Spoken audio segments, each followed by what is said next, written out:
নমস্কার শ্রোতা বন্ধুরা, গল্পকথার আসরে আজ যোগ দেওয়ার জন্য আপনাদের অজস্র ধন্যবাদ। আমি স্বর্ণালী সান্যাল। নবনীতা দেবসেনের অ্যান্থোলজি সংকলন সীতা থেকে শুরুর পৌরাণিকী অংশে আজ আমরা পৌঁছে গেছি একেবারে শেষ গল্পে। এখানে রামায়ণ আর মহাভারতের বিস্তৃত মায়াজাল একটু একটু করে সরে যায়, আর তার ফাঁক দিয়ে উঠে আসে শকুন্তলা আর দুষ্মন্তের অমর প্রেম। নবনীতা দেবসেনের কলমে যার নাম অভিজ্ঞান দুষ্মন্তম।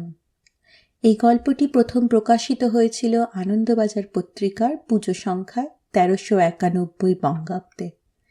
আর আজ সেই গল্প দিয়েই আমরা শেষ করি পৌরাণিকীর এই যাত্রা। চলুন তাহলে শুরু করা যাক আজকের গল্প, নবনীতা দেবসেনের অভিজ্ঞান দুষ্মন্তম।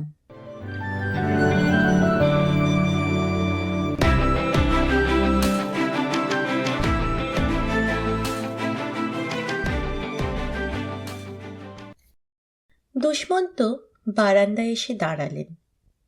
চাঁদের আলোয় যেন ধুয়ে যাচ্ছে দিক বিদিক। আকাশ মাটি মিশে একাকার, চমৎকার। উদাসী বিদেশী স্বগৃহে প্রবাসী জাতীয় মুখ করে মহারাজা বারান্দার রেলিংয়ে ভর দিলেন। চোখ ছড়িয়ে দিলেন দিগন্তে। এই ক্ষুদ্র ঝরকাটি সবচেয়ে উপরের মহলে। এই মহলে কোনো স্ত্রীলোক থাকে না। দুষ্মন্তের বয়স্য বিদূষকের মহল এটা। এই ঝরকা থেকে অন্তত হংসপদিকার গানটা শোনা যাবে না। ওহ, প্রাণ খালি করে ছেড়ে দিলে। কি এনার্জি, কি গলার রেঞ্জ! যেখানেই দাঁড়ান না কেন হংসপদিকার প্যানপ্যানানি থেকে রেহাই নেই, ঠিক শুনতে পাবেন। একাকী হংসপদিকাই দুষ্মন্তের একটি মাত্র দোষ, একটু বেশি বেশি প্রেমে পড়েন। বড্ড রোম্যান্টিক স্বভাব, আর রূপের প্রতি শিল্পী সুলভ মোহ। দুষ্মন্তের প্রাসাদে আর কোনো মহল বাকি নেই, কোনো মহলে আর কোনো কামরাও বাকি নেই যা তার একজন না একজন পরিত্যক্ত পত্নীতে ভরা নয়। সেই কারণেই সেবারে বিদূষক পরামর্শ দিয়েছেন, এবার থেকে মহারাজের যা করবার বাড়ির বাইরেই করবেন, বাইরেই রেখে আসবেন।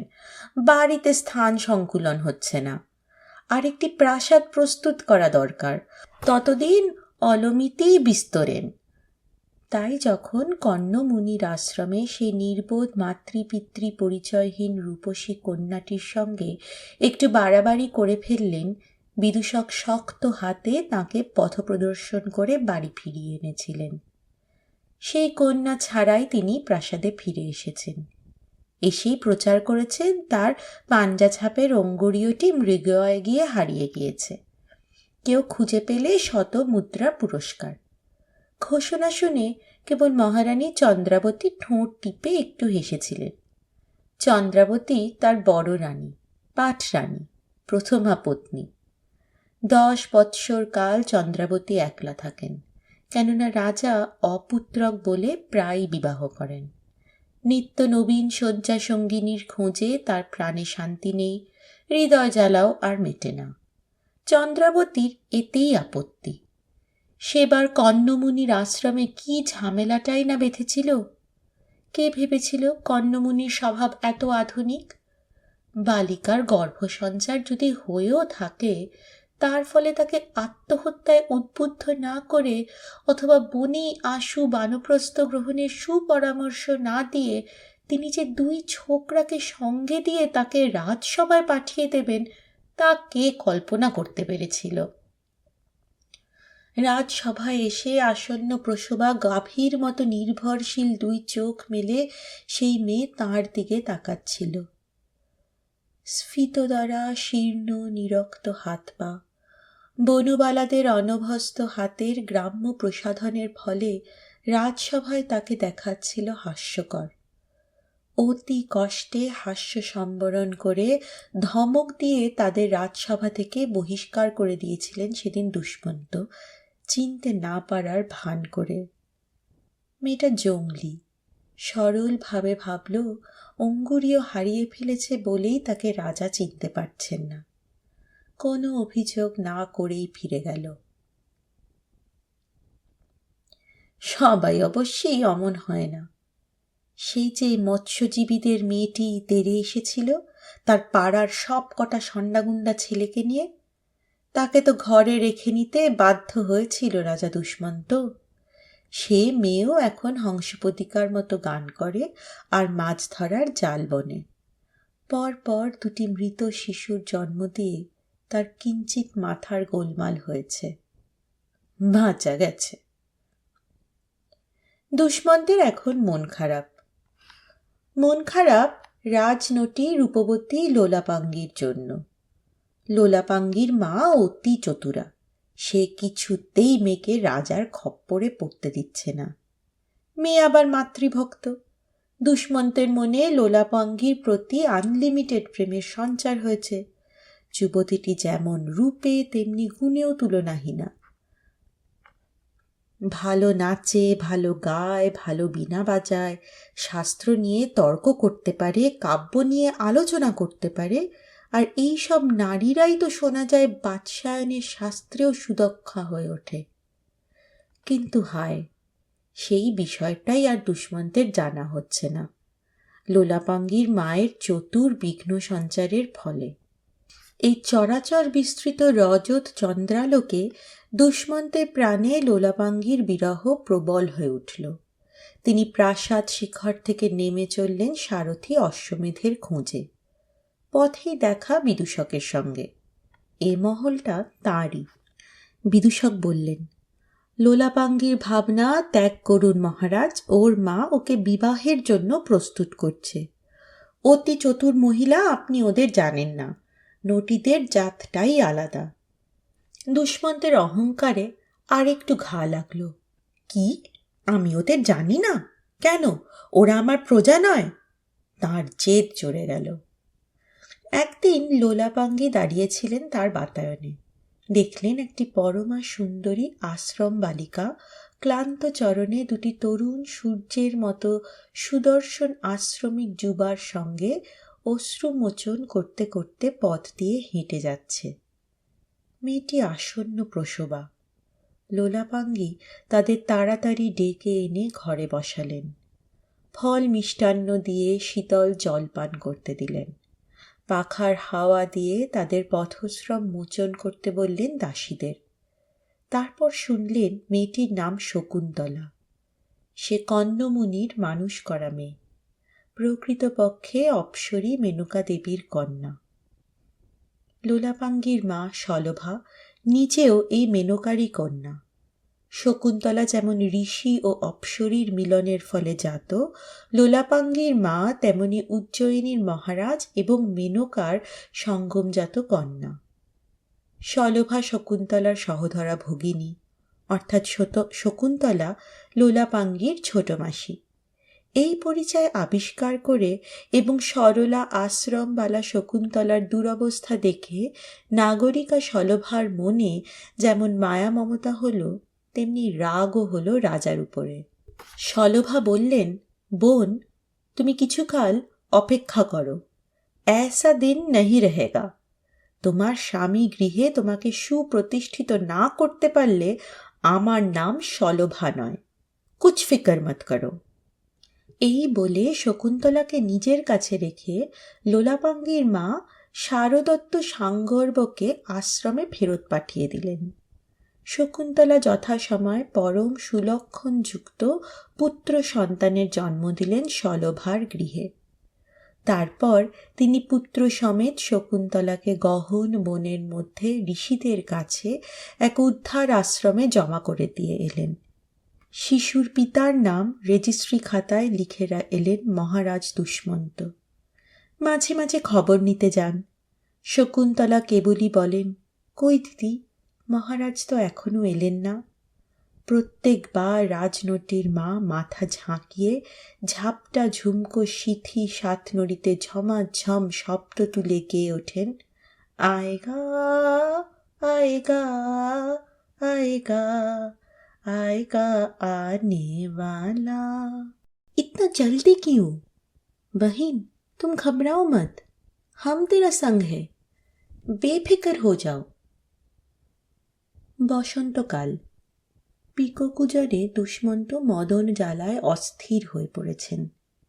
এমনই এক ঘোর লাগা বসন্ত প্রভাতে মর্নিং ওয়াকে বেরিয়ে মহারাজ নটি লোলাপাঙ্গিকে পুষ্পশোভিত উপবনে তৃণশয্যায় লীলায়িত ভঙ্গিতে চিঠি লিখতে দেখলেন। রাজা উপস্থিত হয়ে তৎক্ষণাৎ তার কাছে হৃদয় নিবেদন করলেন। কি ভাগ্যি মা সলভা কাছাকাছি ছিলেন না বলেই বোধ হয় লোলাপাঙ্গি ও রাজার প্রণয় বাক্য গ্রহণ করলেন। মহারাজার আহ্লাদ দেখে কে? তিনি সাবধানে আরও খানিকক্ষণ নিরীহ প্রণয় লীলা চালিয়ে তাড়াতাড়ি আসল কথাটা পারলেন। সুন্দরী, নিশাকালে আমি তোমার দর্শন প্রার্থনা করি। মোহিনী লোলাপাঙ্গির আজ হয়েছে কি? বসন্তের মধুর বাতাসে তিনিও কি ভুললেন?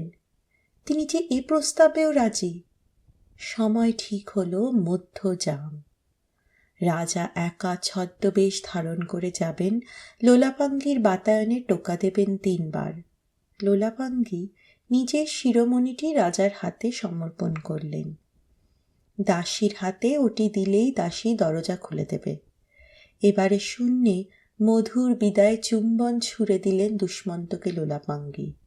এক যবন সৃষ্টির কাছে এই বায়বীয় প্রকাশটি শিক্ষা করেছেন। দুষ্মন্ত মুগ্ধ নয়নে রাজনটির দিকে চেয়ে কয়েক পা পিছু হটে অগত্যা প্রাসাদে ফিরে এলেন আনন্দের ঢেউয়ে ভাসতে ভাসতে। আগ্রহ তাঁর অধীর অতি। রজনী মধ্যযামিনী, মহারাজকে ছদ্মবেশ ধারণ করতেই হবে, কেননা পাড়াটা ভালো নয়। রাজনটি হলেও থাকেন তো তিনি নটিদের পল্লীতেই। সেখানে রাত ভোর হইচই, আলো, মত্ত নাগরিকের ভিড়, বিদেশি সৈনিক আর সৃষ্টিদের আনাগোনা, এমনকি ক্ষমতাসীন অমাত্য রাজপুরুষদেরও অনাবরতই সে পাড়ায় যাতায়াত। দুষ্মন্তকে সবাই চিনে ফেলুক, এটা কাম্য নয়। বিদূষকের সাহায্য নিয়ে দুষ্মন্ত অতি যত্নে নিজেকে এক যবন শ্রেষ্ঠীর মতো করে সাজালেন। দর্পণে দাঁড়িয়ে চমৎকার বলে পিঠ চাপড়ালেন নিজেরই। বিদূষক বললেন, সত্যি মহারাজ, চেনা যাচ্ছে না। এখন লোলাপাঙ্গি নিজে চিনতে পারবে তো? মহারাজ বললেন, বিদূষক, বয়স হয়ে তোমার সাধারণ জ্ঞান কি লুপ্ত হয়েছে?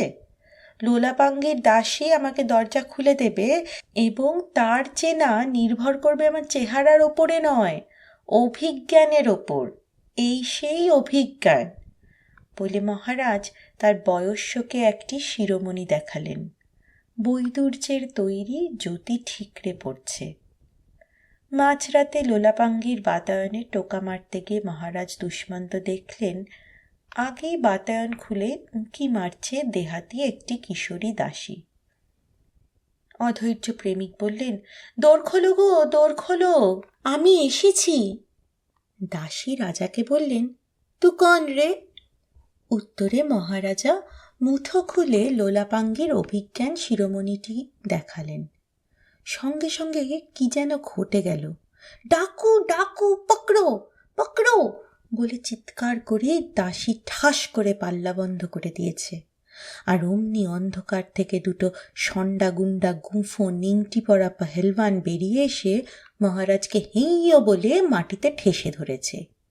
শুধু কি তাই, মার্শালাকো বলে চেঁচিয়ে পাড়া ফাটিয়ে চলেছে।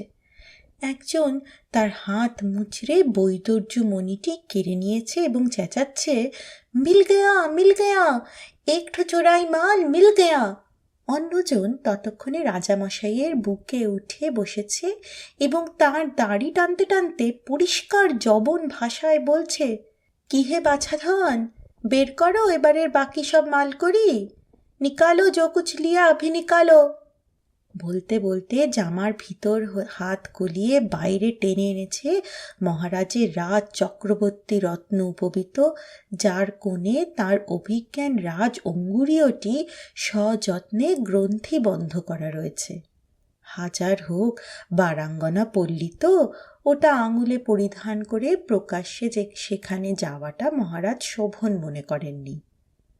ততক্ষণে রাজকীয় পিঠে বেশ কয়েকটি কিল ঘুষি পড়েছে, আর কর্ণকুহরে যা মধুর বর্ষণ হচ্ছে তা বলার নয়।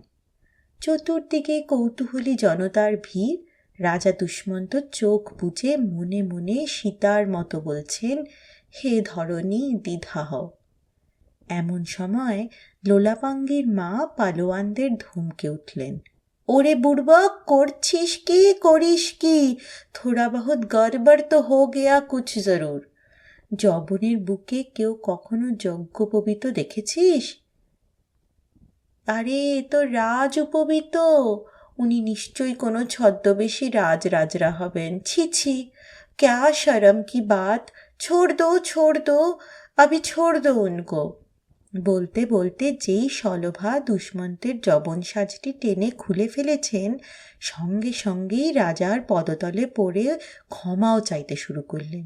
হে রাম, তবা তবা, গুড গড, এক্সকিউজ মি, অপরাধ নেবেন না মহারাজা।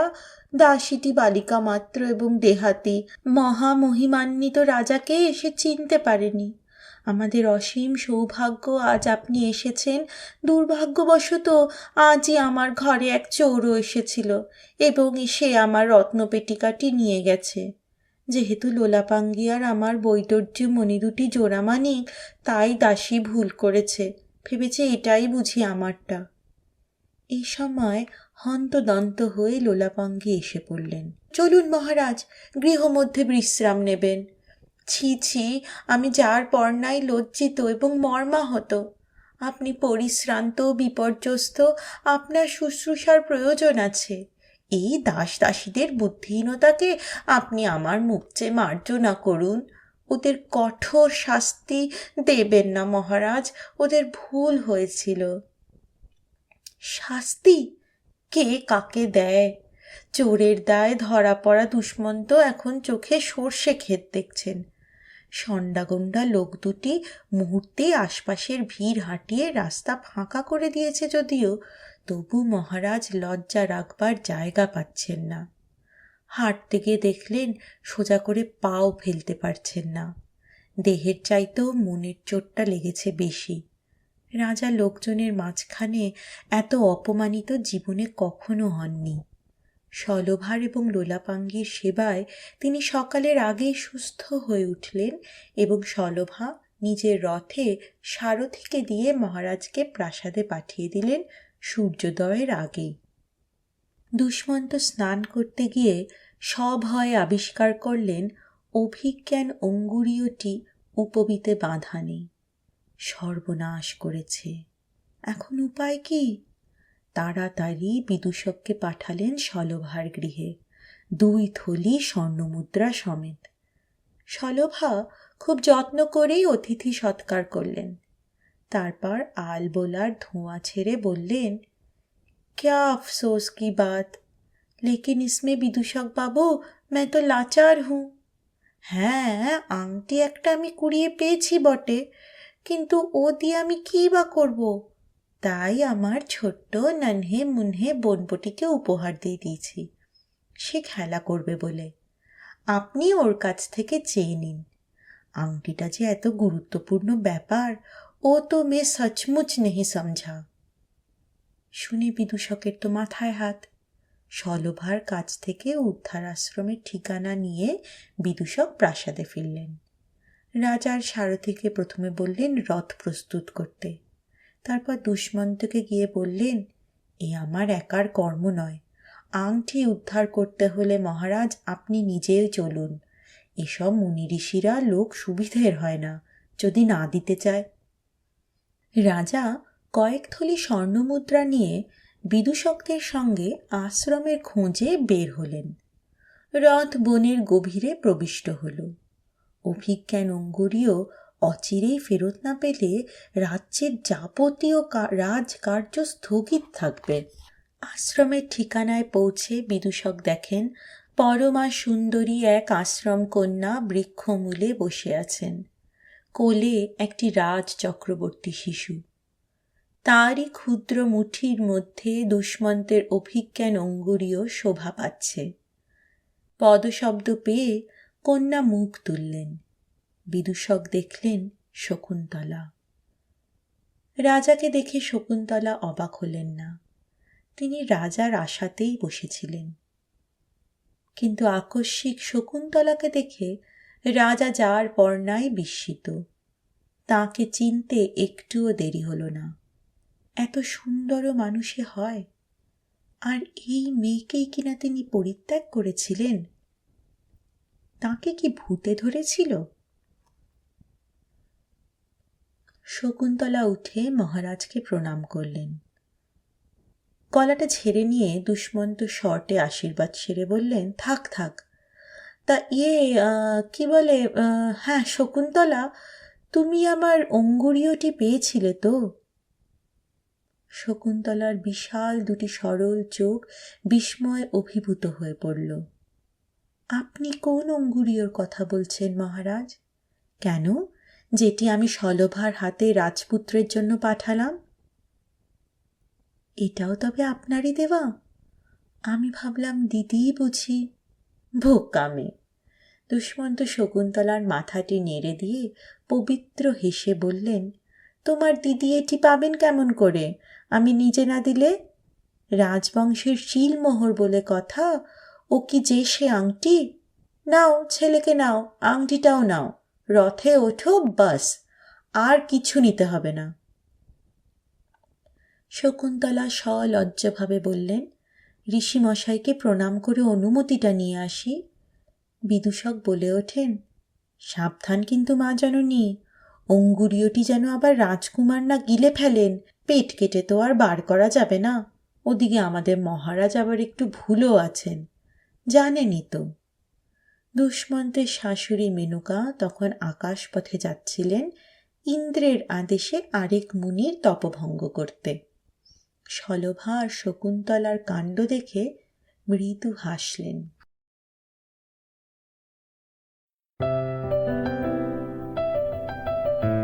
আপনাদের মতামত আমাদের জানাতে ভুলবেন না কিন্তু শ্রোতা বন্ধুরা।